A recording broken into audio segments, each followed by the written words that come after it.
Olá e boas-vindas a mais uma jornada de descoberta. Hoje, a nossa imersão profunda vai mergulhar nas engrenagens de um documento fascinante que literalmente moldou a visão de mundo de milhões de pessoas. É um privilégio enorme estar aqui para essa análise. E logo de cara, acho legal pontuar que o que a gente vai desconstruir não é só uma lista arbitrária de dogmas, sabe? Com certeza. Nós vamos explorar as famosas 13 regras de fé de a Igreja de Jesus Cristo dos Santos dos Últimos Dias, Isso. um material compilado a partir dos ensinamentos do profeta Joseph Smith e que a gente vai analisar tendo como base as anotações do professor Ramilfo.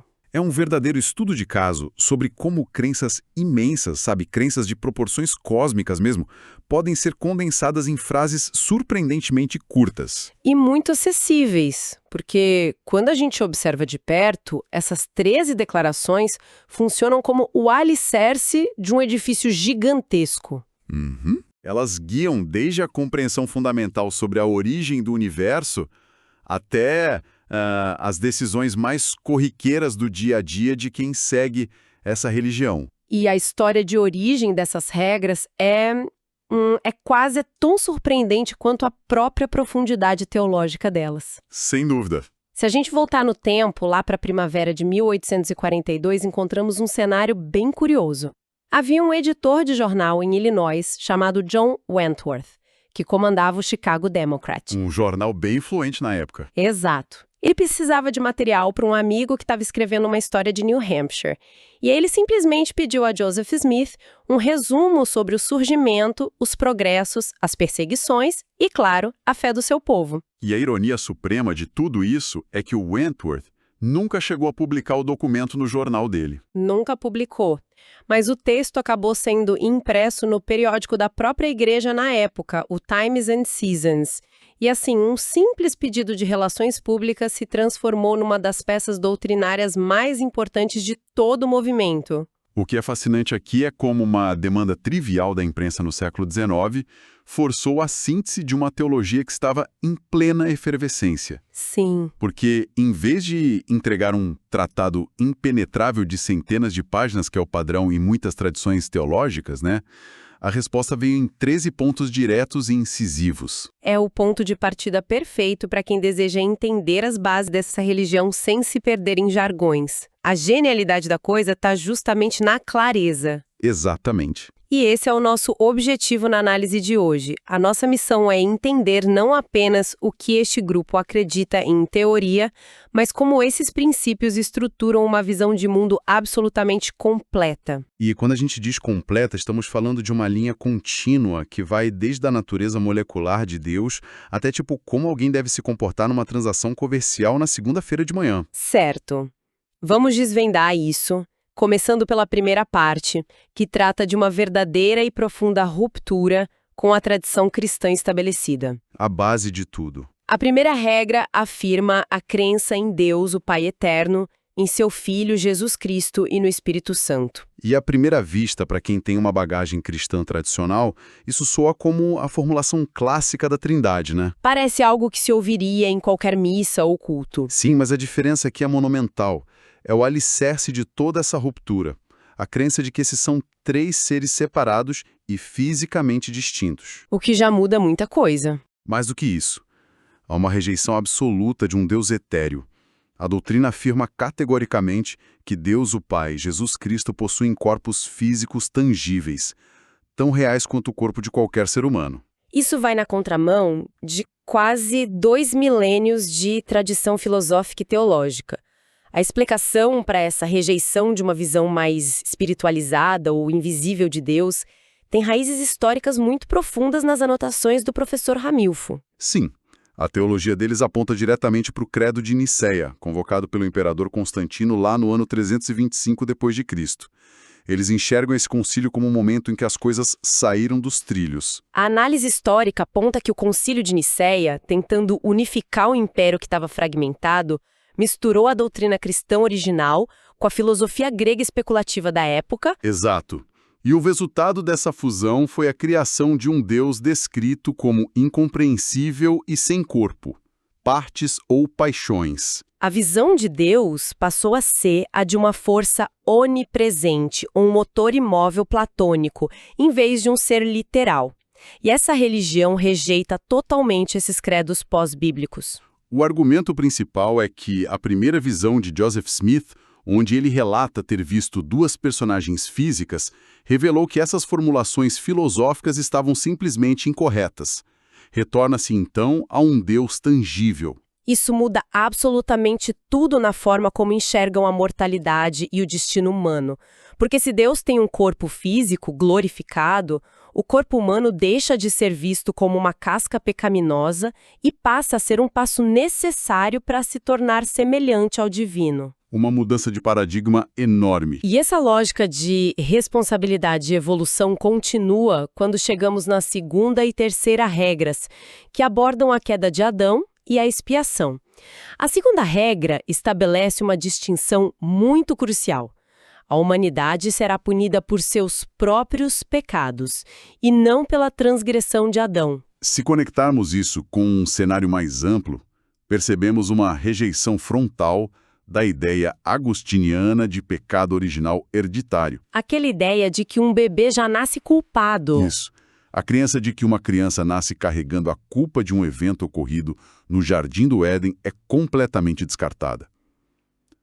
A doutrina explica que, embora Adão e Eva tenham sido banidos da presença divina, o que introduziu a morte no mundo, a posteridade deles é totalmente inocente desse ato. A lógica é bem implacável. Seria moralmente injusto que a humanidade sofresse eternamente ou carregasse uma mancha espiritual por uma escolha que não fez. É uma visão incrivelmente otimista da natureza humana. Cada indivíduo responde pelo que faz, sem bagagem kármica ou pecado original herdado. O palco da vida é zerado para cada pessoa. E a terceira regra entra como mecanismo de salvação para essa mortalidade que todo mundo enfrenta.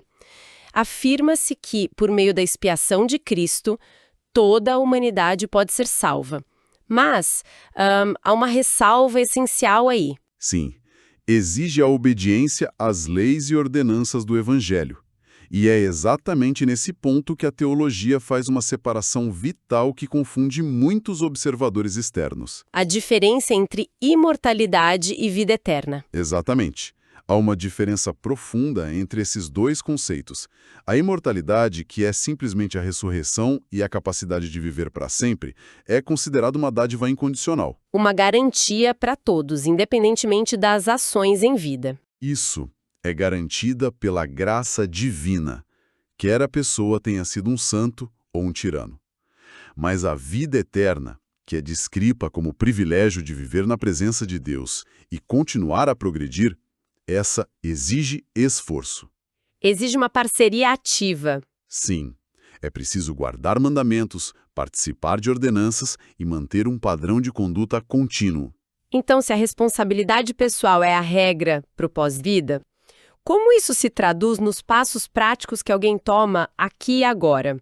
O que nos leva perfeitamente à quarta regra. Os primeiros princípios e ordenanças. É uma sequência bem dinâmica.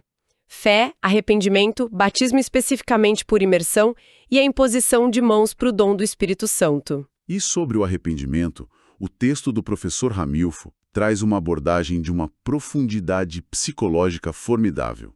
Não se trata apenas de sentir remorso, chorar ou proferir um pedido de desculpas em silêncio. Não é um processo passivo. De jeito nenhum. O verdadeiro arrependimento dentro dessa estrutura exige uma mudança vital de comportamento e, na medida do possível, a reparação física e palpável dos danos causados. Há uma citação ensinada que é maravilhosa. A ideia de que a mentira é o cabo que serve em todas as ferramentas do pecado. Uau! Isso inverte completamente a lógica de um perdão fácil. O auto-engano, as meias-verdades ou a desonestidade inviabilizam qualquer processo real de mudança. Exige-se restituição. Se alguém roubou, precisa devolver. Se ofendeu, precisa reparar a reputação da pessoa. E depois desse processo rigoroso, vem o batismo. A regra faz questão de especificar que deve ser por imersão total na água. Essa imersão simboliza literalmente um sepultamento da velha vida e o nascimento para uma nova, seguida pela imposição de mãos. Sim, e tudo isso esbarra num ponto fundamental, que é a necessidade absoluta de autoridade. As regras falam sobre como a igreja é organizada e como os líderes recebem autoridade para realizar esses batismos. Não é o tipo de lugar onde alguém envia um currículo ou faz uma campanha política para ser apóstolo. De forma alguma. A quinta regra estabelece que o indivíduo deve ser chamado por Deus por meio de profecia e pela imposição de mãos. O que contrasta violentamente com o mundo corporativo moderno ou com a política tradicional. Sem dúvida. Não há debates, não há disputas públicas por cargos, nem campanhas de marketing pessoal. A seleção é fundamentada numa busca espiritual, baseada na premissa de que a divindade inspira a escolha. E mais importante ainda é a mecânica dessa autoridade, né? Sim, porque o sacerdócio não é um diploma que se obtém após anos de seminário acadêmico. Ele é visto como um poder literal que deve ser transferido fisicamente através da imposição de mãos, e sempre por alguém que já possui essa linha ininterrupta de autoridade. E essa linha de autoridade, de acordo com a sexta regra, precisa espelhar com exatidão a organização da igreja primitiva do Novo Testamento. A lista inclui apóstolos, profetas, pastores que na estrutura moderna são os bispos, mestres e evangelistas, que atuam como patriarcas. É fundamental compreender a dicotomia entre restauração e reforma para captar o peso dessa sexta regra. O texto argumenta que a igreja original, estabelecida no primeiro século, sofreu uma apostasia completa após a morte dos primeiros apóstolos. Ou seja, a autoridade física do sacerdócio foi retirada da terra e filosofias humanas começaram a ditar as regras. Exatamente. Portanto, a alegação de Joseph Smith não foi a de ser um reformador tentando consertar uma instituição corrompida, como fizeram Lutero ou Calvino. A afirmação é de que houve uma restauração literal, física e direta dessa estrutura original na era moderna. Exigindo que apóstolos e profetas vivos fossem novamente colocados na fundação do edifício, o que prepara o terreno para um dos aspectos mais vibrantes dessa teologia, que é o sobrenatural integrado ao cotidiano. Os dons espirituais. A sétima regra lista uma série de dons. Estamos falando da crença atual e ativa em curas, profecias, visões e interpretação de línguas. O milagroso não ficou restrito às páginas puerentas da antiguidade. Os dons espirituais são vistos como bênçãos reais concedidas pela graça divina, ativadas pela fé, mas a um nível de pragmatismo, analítico e de cautela institucional muito interessante aqui. Como assim? Historicamente, líderes dessa fé alertaram que o dom de línguas e a sua interpretação são considerados os mais perigosos e os mais facilmente imitados de todos os dons espirituais. É muito curioso pensar num dom espiritual como perigoso. Mas a lógica por trás disso é que o êxtase emocional extremo pode ser facilmente confundido com inspiração divina, não é? Perfeito. Pessoas mal intencionadas ou simplesmente deslumbradas podem usar de suas próprias capacidades para imitar esse dom, proferindo palavras ininteligíveis para promover heresias, criar divisões ou manipular uma congregação. Por isso a ênfase principal do dom de línguas nessa teologia se tornou eminentemente prática.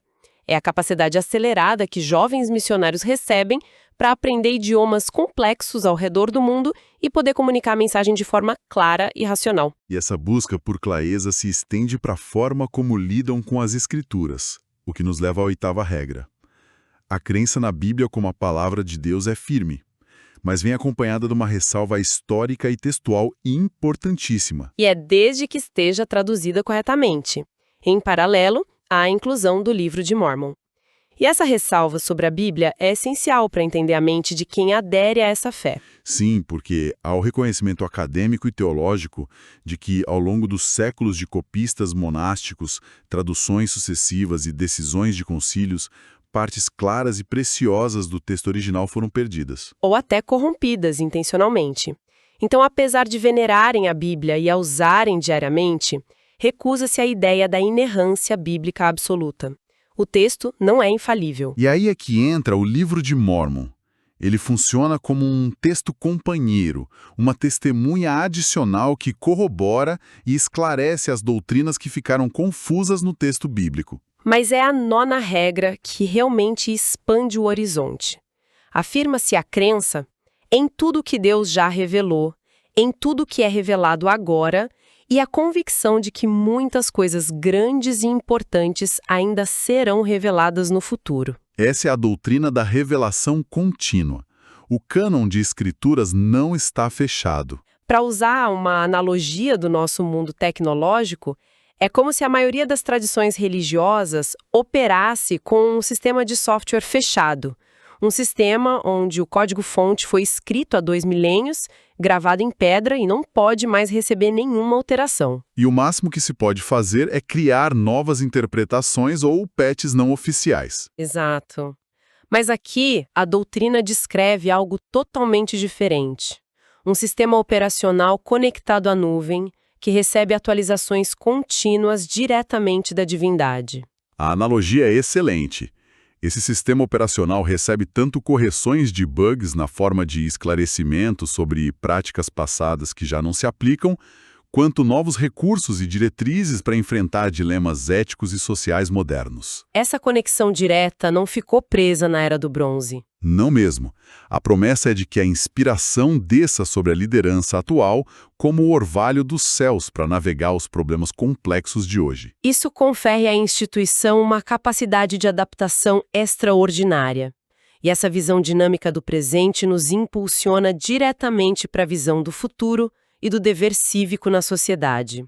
A 10ª regra parece o roteiro de um épico de Hollywood. Tem uma escala gigantesca. Fala sobre a coligação literal das antigas tribos de Israel, a crença de que Cristo retornará para reinar pessoalmente na Terra e que o planeta será renovado para uma glória paradisíaca. E ainda tem uma afirmação geográfica bem ousada. Sim, de que Sião, a Nova Jerusalém, não será na região do Oriente Médio, mas será construída no continente americano. Mais especificamente em Independence, no estado do Missouri.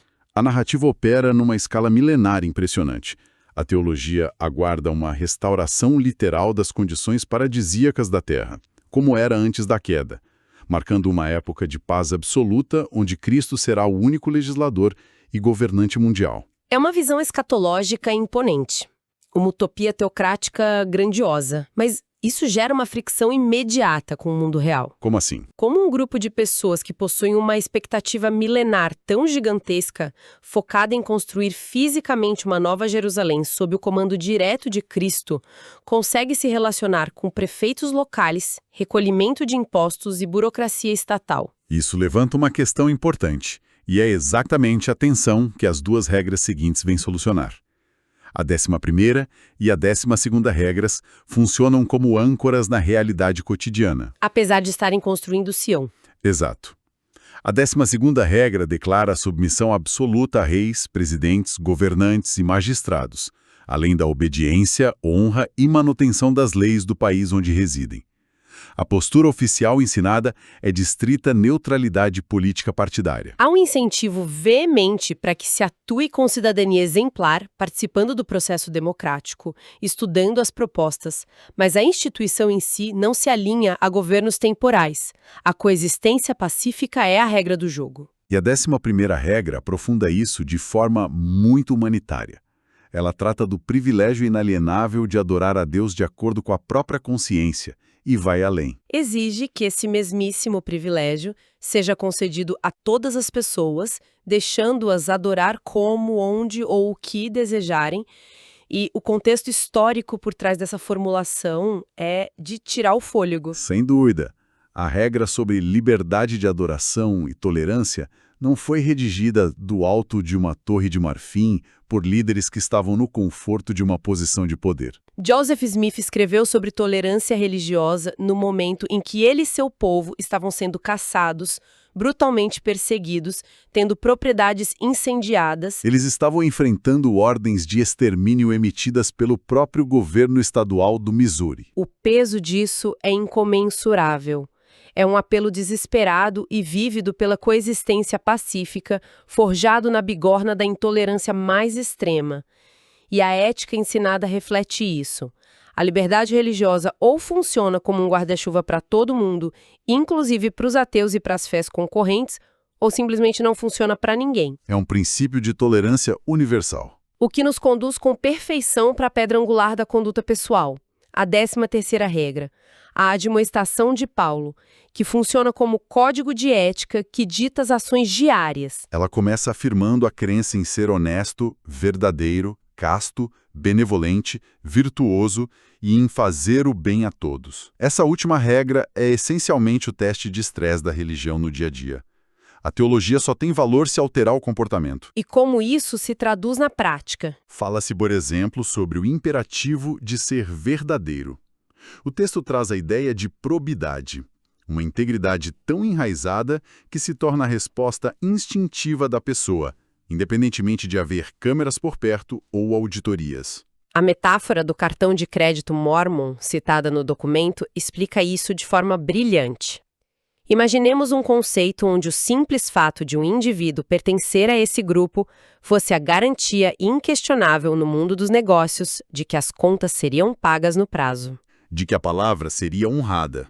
Nenhuma brecha ética seria explorada para obter vantagem e o serviço entregue seria de excelência. É o esforço contínuo para construir uma reputação de honestidade inquebrável. Quase como um selo de qualidade humana.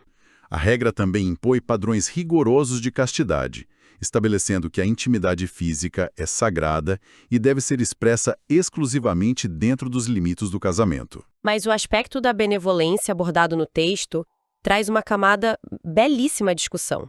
Sim, a crença ensinada é a de que a verdadeira força de uma comunidade não reside na estética de suas catedrais ou nos números de seus relatórios, mas sim em atos contínuos e anônimos de serviço.